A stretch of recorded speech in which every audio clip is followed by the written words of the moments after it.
We were shooting something else, an interview with Barbara Corcoran and Mark Cuban in another room, and it finished at around 9 o'clock at night.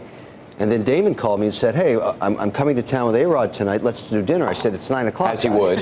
Yeah. I said, it's 9 o'clock. He said, well, we'll be down there by midnight. Tell him to keep it open. As he would. Yes. And I said to the restaurateur, a place called Blue Blood, it's built in a castle in Toronto, Canada, would you keep this open and serve us dinner at midnight? And sure enough, A-Rod showed up with Daymond. And I asked Fahima, a young producer from CNBC, she's very talented, I said, can you keep this going? Set up the cameras. Let's shoot this thing. And the guys arrived and all the lights were around the table and the cameras were set up. They had 2 cameras. And A-Rod looked at it and said, let's eat. And of course, that great fine O'Leary fine wine was at the table. I'm shamelessly plugging my own wine, but we drank a lot of it, and the outcome was this. It was a fascinating evening. I don't think we finished till 1:30 in the morning. Oh, my God. I like this idea. I love the idea of having conversations around a real meal and great wine and see what comes out of it. Because people loosen up in those environments. Yeah, and he opened up, and so did Daymond, about their pasts. And I knew 20 minutes into it, and I looked at Fahima, I said, we've got some amazing stuff on this tape. And everybody forgot there were cameras there. Let's show them the tape.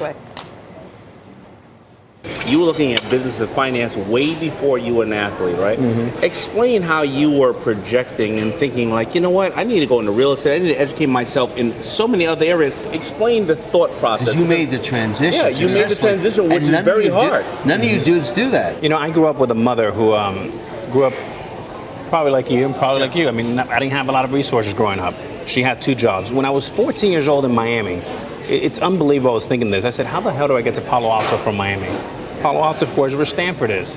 I realized 3 things. I needed to be a good baseball player, I needed to have a 1200 in my SAT, and I needed a 3.5 GPA. Regardless of baseball. Regardless of baseball. Right. But baseball helped, right? Because if not, it would have been a 14 or 1500 in my SAT. Every time that my mother said, we have to move, because the landlord kept saying, we never owned anything. We were very poor growing up.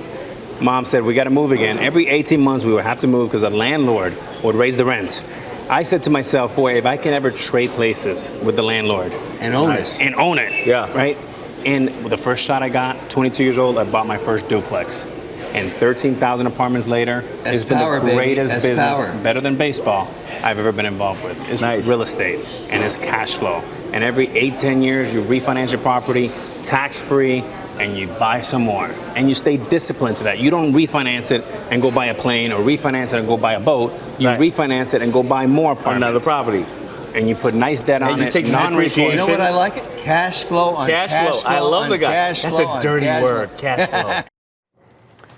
We're going to... Kevin, that's amazing. I've heard that story from him before, but not with the personal depth that he just showed, and why, the motivation behind why he wanted to go into apartments. And so few athletes make that transition.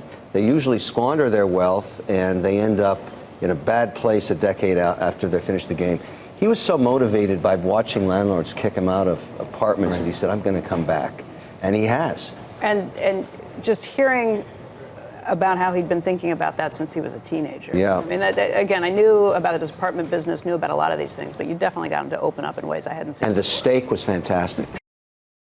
Hey there, thanks for checking out CNBC on YouTube. Be sure to subscribe to stay up to date on all of the day's biggest stories. You can also click on any of the videos around me to watch the latest from CNBC. Thanks for watching.